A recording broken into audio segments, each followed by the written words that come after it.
어, 오늘 뭐 하나님 집사님도 오늘 기도를 그렇게 하셨는데 참 요즘 이렇게 뉴스를 보면 참 이렇게 답답하죠. 일본 하는 것을 봐도 야 어떻게 저럴 수가 있나. 가해자가 피해자에게 아무 말도 하지 말라고 지금 화를 내며 오히려 보복하는 형상이죠. 일본이 원래 좀 약간 막 나가는 게 있는데 좀 이렇게까지 막 나갈 수 있나라는 생각이 듭니다. 사과는커녕 오히려 보복을 하며 정말 안하무인으로 그렇게 지금 나가고 있습니다. 옳고 그름이 없이 자신의 이익만 챙기려고 하는 이 미국이나 지금 중국의 모습을 봐도 좀 답답하게 마찬가지고요. 정치권을 봐도 답답합니다. 옳고 그름이 없이 그냥 중요한 건 지금 네 편이야 내 편이야가 지금 중요하게 여기는 지금 정치권의 모습을 보면서도 저렇게 나가면 안 되는 거 아닌가? 왜 이렇게 외적으로도 그렇고 내적으로도 그렇고 다 이렇게 그냥 내 이익만 점점 따져가는 시대구나 이런 생각을 합니다. 뭐 경제도 지금 계속 기사가 나오는 게 전 세계적인 경기 침체가 몇 년 내에 올 것이다. 지금 이런 기사들이 계속해서 나오죠. 오늘 3일서를 보는데 이 당시 이스라엘의 상황은 우리보다 사실은 지금 답답하지만 사실은 훨씬 답답했던 시대입니다. 이 시대가 어느 시대냐면 삼손과 동시대예요. 삼손 시대를 생각을 해보면 오히려 이스라엘 사람들이 블레셋에게 지금 삼손을 붙잡아다가 갖다 주기도 하고 뭐 이런 시대였잖아요. 너무 힘이 없는 시대였던 거죠. 여호수아 때 가졌던 영토 대부분, 상당 부분을 주변 민족들에게 다 빼앗겨 있습니다. 그냥 아무나 그냥 와서 건드려도 보호할 수 있는 능력이 없는 그런 시대입니다. 그러니까 그럴 때는 내적으로라도 이렇게 깨워가지고 뭔가 연합해서 나가면 좋을 텐데 영적으로 너무 극도로 약해져 있어요. 우상 숭배가 편만해져 있고 하나님의 백성이라는 그 정체성을 완전히 잃어버린 그런 시대입니다. 정체성의 위기는 도덕성의 위기로 연결이 되어지죠. 제사장들도 막 타락해 있습니다. 엘리의 아들들이 하나님께 받은 소명을 너무 가볍게 여기는 겁니다. 그러니까 나라를 위해서 지금 걱정을 하고 이게 아니라 어떻게 나를 유익하게 하고 내 삶을 행복하게 할까 여기에만 초점이 두어져 있죠. 예배를 우습게 알고 그 하나님께 이 백성들이 드린 예물 그냥 통으로 삼켜 먹습니다. 그러니까 얼마나 이 시대가 참 이렇게 깨어 있었던 사람들에게 얼마나 힘든 시대였을까 싶어요. 사사기 마지막 부분의 그 사건을 보면 얼마나 타락했는지가 잘 보이지 않습니까?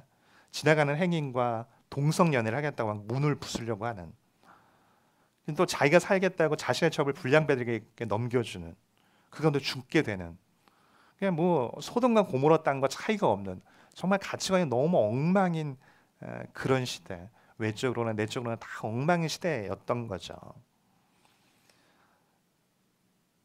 이 미래가 암담하고 정말 희망이 없고 또 어떠한 열매도 맺을 것을 기대할 수 없는 시대였던 겁니다.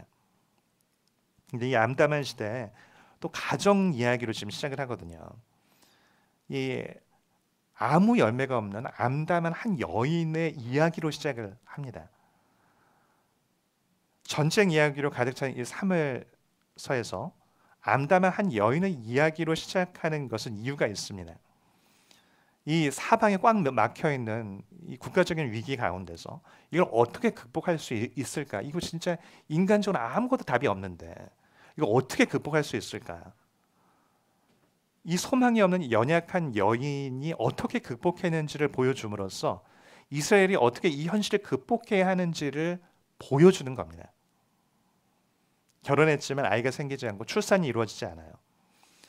불임자란 여성으로부터 멸시와 핍박을 받고 있습니다. 요즘에 뭐 일부라도 아이를 낳지도 않지만 이 당시에는 뭐 그런 시대가 아니잖아요. 오늘날 여성들이 뭐 직업이나 얼굴이나 몸매 이런 걸로 평가를 받죠. 당대 여성은 딱 하나입니다. 그냥 자녀의 숫자로 평가를 받아요. 아무리 아름답고 신분이 높아도 아이를 낳지 못하면 종에게까지 멸시를 당했던 시대거든요. 그래서 사라도 자신의 몸종이었던 이 하갈이 아이를 낳게 되니까 오히려 몸종이었던 하갈에게 멸시를 당했던 거든요. 얼굴과 몸매와 남편의 사랑까지 한 몸에 받았던 라헬도 자식을 못 낳는다는 이유 때문에 모든 면에서 자신에게 부족했던 레아에게 무시를 당하기도 했죠. 신앙생활을 하면서 적어도 한 번 이상은 이 고민을 다 하게 되는 게 있죠. 믿지 않는 사람이 나보다 더 잘 되는 것을 볼 때입니다. 저 옳지 않은 사람인데 나보다 더 잘 되는 것을 볼 때가 있거든요. 이상하게 악인이 더 잘 될 때가 분명히 있어요. 국가적으로도 블레셋이 분명히 악한데 더 잘 됩니다. 한나의 가정에 있어서도 마찬가지죠. 너무 악독하고 너무 아나무인이고, 근데 이 분인나가 아이를 너무 잘 낳는 겁니다. 사절에 보면 엘가나가 제사를 드린 날에 재물을 부은 것을 그의 아내 분인나와 그의 모든 자녀에게 주었다라고 되었습니다. 자녀는 원어로 보면 아들들과 딸들이거든요. 한둘이 아니라 그냥 뭉텅이 이렇게 낳는 거예요. 첩이고 나중에 들어왔고 신앙심도 없고 성격은 너무 괴팍하고 말을 하면 계속해서 찌릅니다. 아주 거친 사람이에요. 근데 너무 하나님이 은혜를 막 주시는 거예요. 근데 본인은 하나님께서 태를 안 열어주시는 거예요.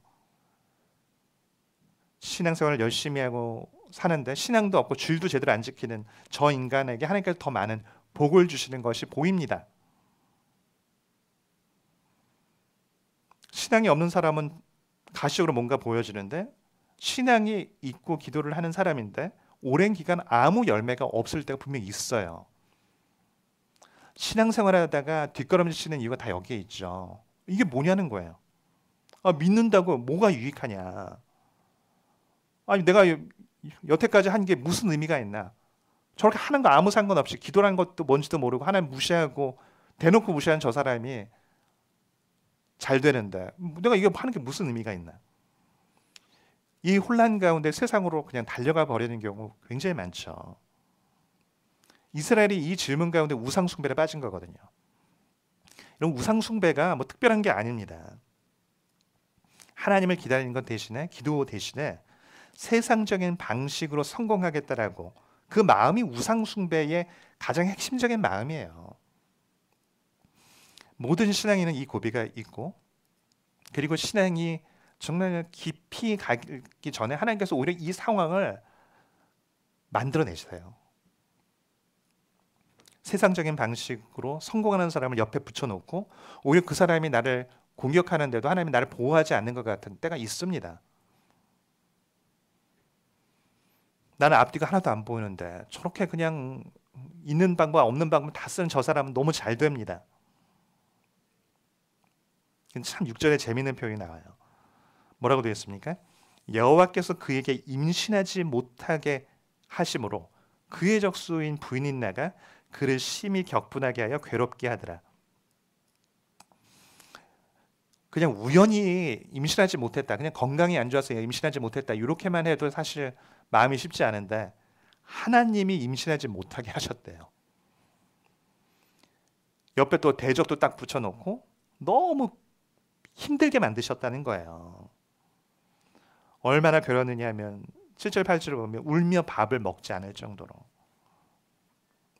아니 왜 하나님께서 하나님을 경외하는 백성에게 왜 이렇게 하세요? 왜 열매를 못 맺게 딱 묶어 놓으시냐고요.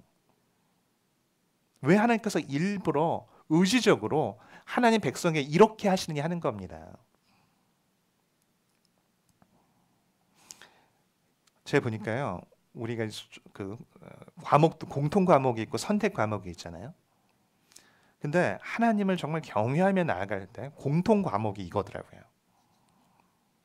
반드시 이 공통 시험을 치르게 하세요.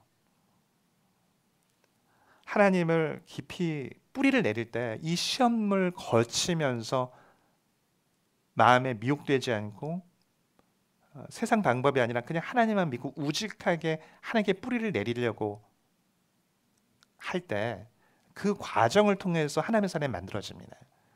조금 경외했더니 잘 되고 더 경외했더니 더 잘 되고, 계속 이런 방식이 아니라 오히려 하나님을 경외했는데 안 되고 하나님을 오히려 딱 묶어놓은 것 같이 돼버리고, 근데 그 옆에 너무 날 힘들게 하는 사람을 붙여놓는 이 경우를 거치게 하세요. 이 절망 가운데 하나님의 사람은 이 절망 가운데 하나님을 경험한 사람이어야 합니다. 하나님이 꼭 알기를 원하시는 게 있어요. 1 더하기 1이 2가 아니라는 거. 이 세상의 법칙은 1 더하기 1은 2거든요. 그래서 내 계산으로 살아야 돼요. 근데 하나님은 신앙의 법칙 1 더하기 1이 2가 아니라는 것을 알기를 원하세요.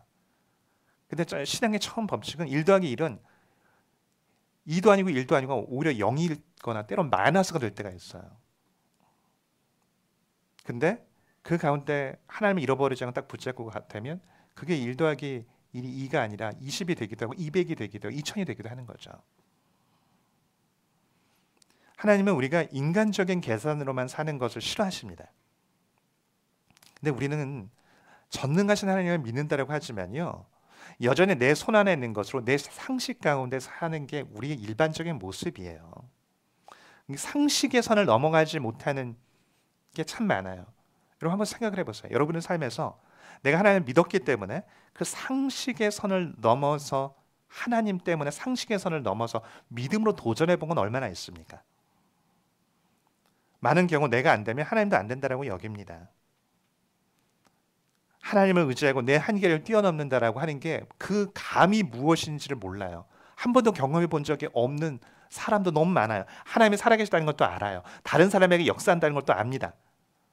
근데 내 삶에 있어서 하나님을 의지해서 한 번도 그 믿음에 도전을 하고 그것으로 인한 믿음의 승리를 경험해 보지 못한 사람도 너무 많아요. 근데 참된 신앙은 그 절망의 상황이 딱 될 때 기도 가운데 하나님을 딱 의지합니다. 인간적인 방법으로 넘어갈 수도 없고 그래서도 안 된다는 걸 알거든요. 그 절망의 상황이 하나님께서 이 한나에게 허락한 이 상황이 어떤 의미에서는 초대장이에요. 너 나에게 나오라고. 너의 힘이 아니라 나를 한번 전적으로 한번 의지해 보라고. 그 절망 가운데 딱 하나님을 의지해서 그 절망이 깨어지는 경험을 하게 만드시는 거죠. 이걸 한번 딱 경험을 하고 나면 달라져요. 아, 이 내 손 안에 있는 게 다가 아니구나. 아, 내 능력으로 사는 게 아니구나. 하나님의 능력으로 사는 것이구나. 한번 이걸 딱 경험하고 그러면서 이것을 몇 번 더 경험을 하고 나면요, 그 다음부터 인간적인 방법 쓰는 걸 너무 무서워하게 돼요. 오히려 그게 진짜 성공이 아니라는 걸 깨닫게 되거든요. 인간적인 방법을 썼는데 성공하면 이제 두려움이 느껴집니다. 이렇게 되면 안 되는데. 그래서 하나님께서 먼저 그 초대장은 꽉 막혀 있는 구석으로 몰아넣고 정말 앞뒤가 하나도 안 막혀 있는데 위로 하늘만 열려 있어요. 근데 이 절망을 믿음으로 기도를 딱 끊어내고 나온 사람과 그렇지 않은 사람은요, 이 냄새가 달라요. 냄새가. 사람들은 다 그냥 말씀에 있는 내용을 대충 뭐 기도하라고 이렇게 얘기할 수는 있지만 자신이 그 절망 가운데서 하나님을 딱 믿음으로 붙잡고서 빠져나온 사람은요, 말에 힘이 있습니다. 왜요? 해봤으니까. 예수님 평화주의자시잖아요. 한쪽 뺨 맞으면 다른 쪽 뺨 돌려대려고 하는 분이시니까. 예수님은 한 번도 막 폭력적인 방법으로 윽박질러서 어거지를 만드신 적 없어요. 딱 한 번 분노 가운데 폭력을 행사하신 적이 있죠. 오늘 오전에도 보았던 성전에서 장사하는 사람들을 볼 때 너무 화를 내서요.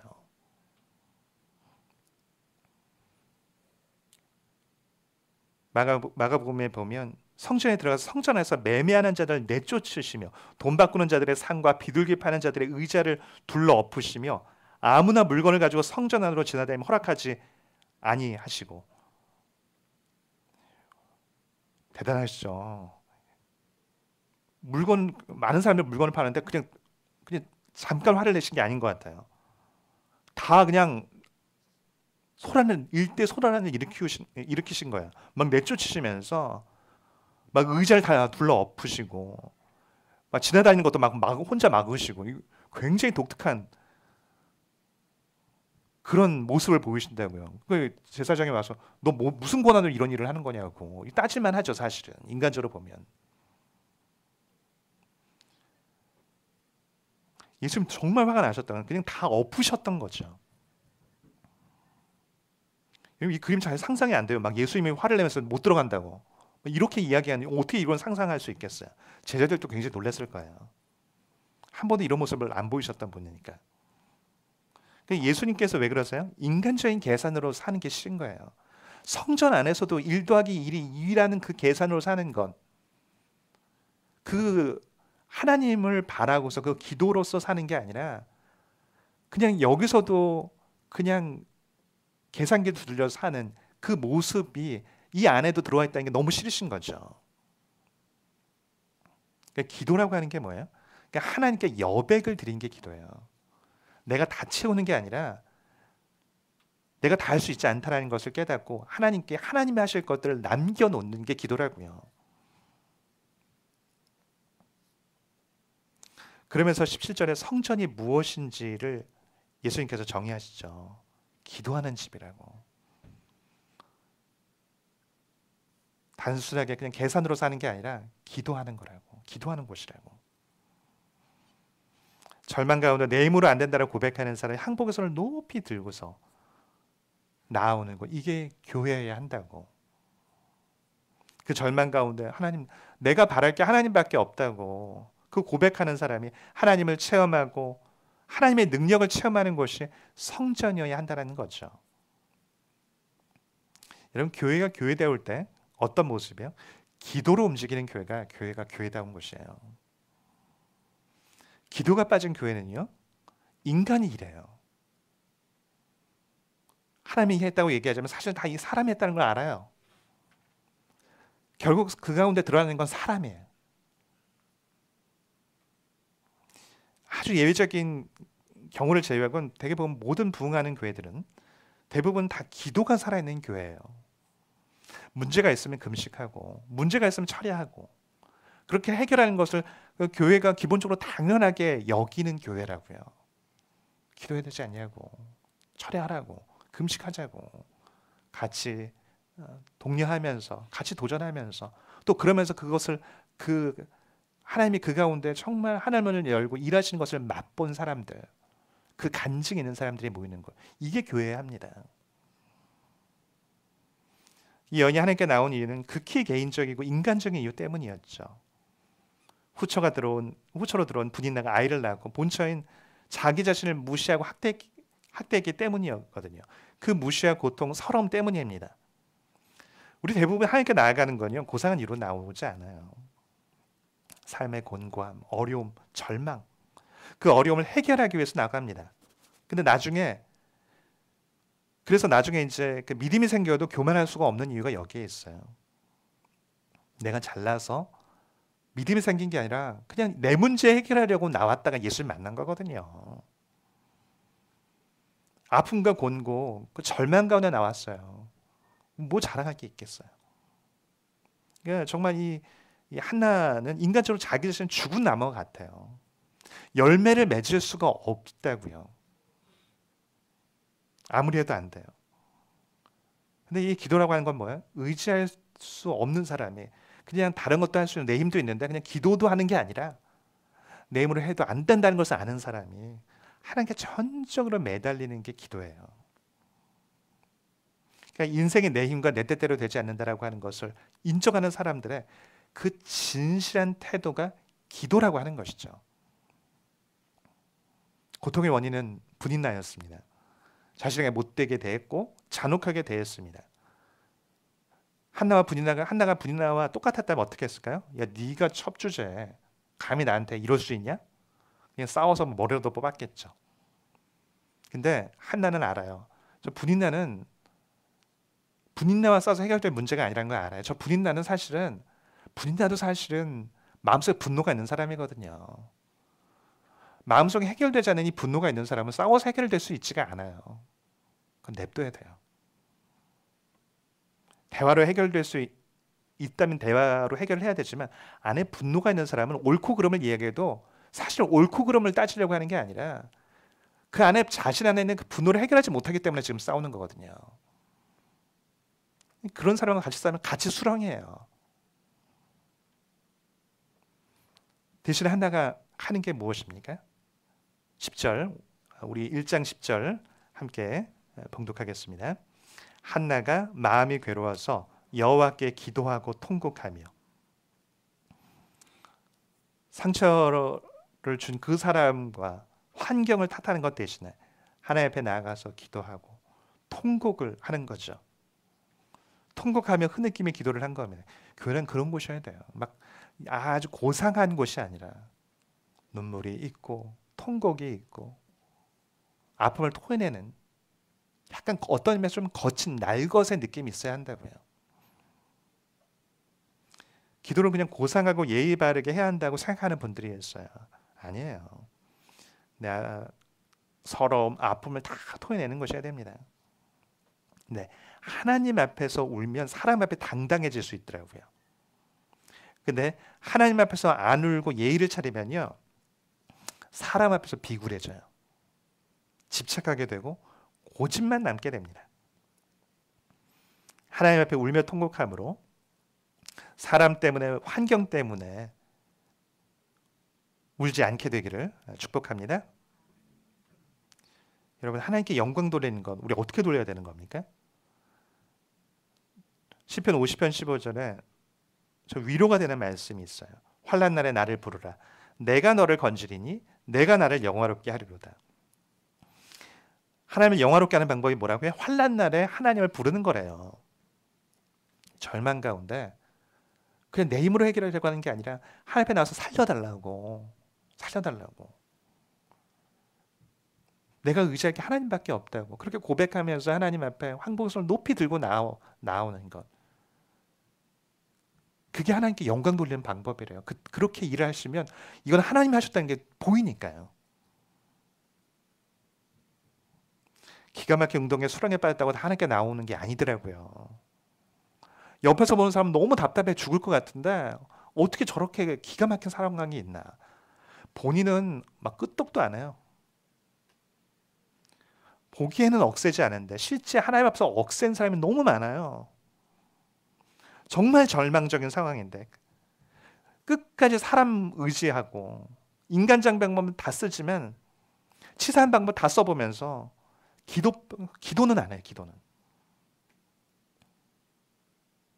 그냥 그 절망의 자리를 내 자리로 여기는 사람, 그게 원래 내 자리라고 당연하게 여기는 사람 너무 많아요. 환난 날에 하나님을 의지하고 간절히 부르짖어서 그 어려움을 넘어가는 것 자체가 하나님의 살아계심을 보이는 것이고 영광 돌리는 방법이더라고요. 사사기에 너무 극도로 어려운 시대잖아요. 정말 너무 기가 막힌 시대거든요. 근데 아무도 한나처럼 정말 끝까지 하나님 붙잡고 씨름하는 사람이 없어요. 하나님으로 인해서 답을 찾고 그냥 그 넘어가려고 하는 그 한나의 모습을 하나님 너무 기뻐하시는 거예요. 많은 사람들에게 절망이 너무 익숙합니다. 그냥 은근과 끈기로 버티면서 가요. 그리고선 인생이 힘드니까 그냥 마음속에 분노가 가득가득 차서 그 분노를 쌓을 대상을 찾아다닙니다. 누구한테 이걸 터뜨릴까? 감정 배설은 될지 몰라도 아무것도 바뀌는 게 없죠. 해결은 뭐예요? 하나님과 씨름하는 거예요. 하나님께 기도하고 하나님께 통곡하면서 그렇게 해서 해결하는 거죠. 왜 나는 하나님께서 이렇게 삶을 어거지로 힘들게 만드실까? 왜 나한테 이렇게 어려운 일이 많을까? 왜 나는 하는 것만 안 될까? 혹 이런 분이 계십니까? 한나보다 더 분노로 망가질 수 있는 분이 혹시 계십니까? 삶에 아무 열매도 없는데 옆에는 분인나와 같은 사람이 붙여서 딱 붙여놓은 사람이 혹시 있습니까? 여러분, 자신의 감정의 절제가 안 되는 그 분인나와 싸우지 마십시오. 싸워도 소용이 없어요. 해결 안 되는 문제예요. 환경을 보며 분노하지 마십시오. 그냥 한나처럼 정직하게 하나님 붙잡고 실험을 하셔야 돼요. 그 절망적인 상황, 정말 앞뒤가 꽉 막혀 있는 상황, 너무 아픈 상황은 나를 죽도록 하기 위한 그 죽음의 자리를 하나님 초청하신 것이 아니라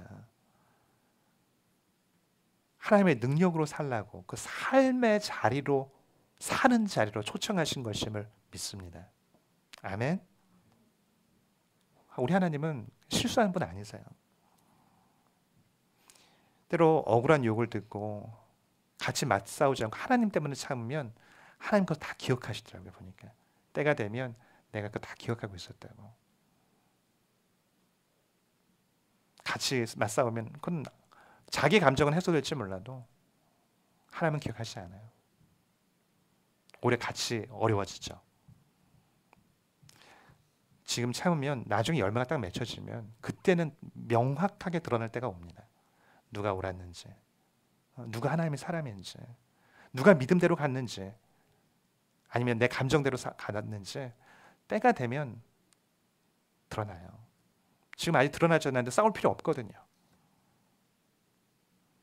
지금 절망의 자리를 분연히 떨치고 기도로 일어나시길 축복합니다.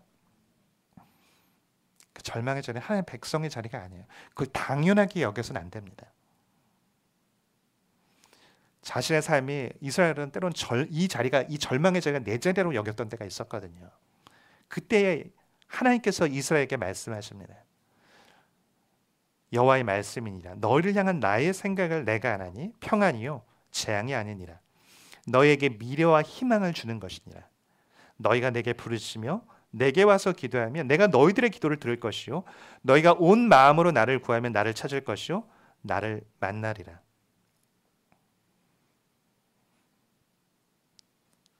하나님이 나한테 재앙의 자리로 내 자리를 예배해 놓으셨다고 이렇게 여길 때 아니라고. 너희가 자꾸 내 생각을 안다라고 자꾸 엉뚱한 소리 하는데 내 생각 내가 아는데 내가 너에게 미래와 희망을 주는 게 내 생각이라고. 그때 그러기 위해서 필요한 게 뭐라고요? 내게 와서 부르실 때 전심으로 부르셔야 한다고.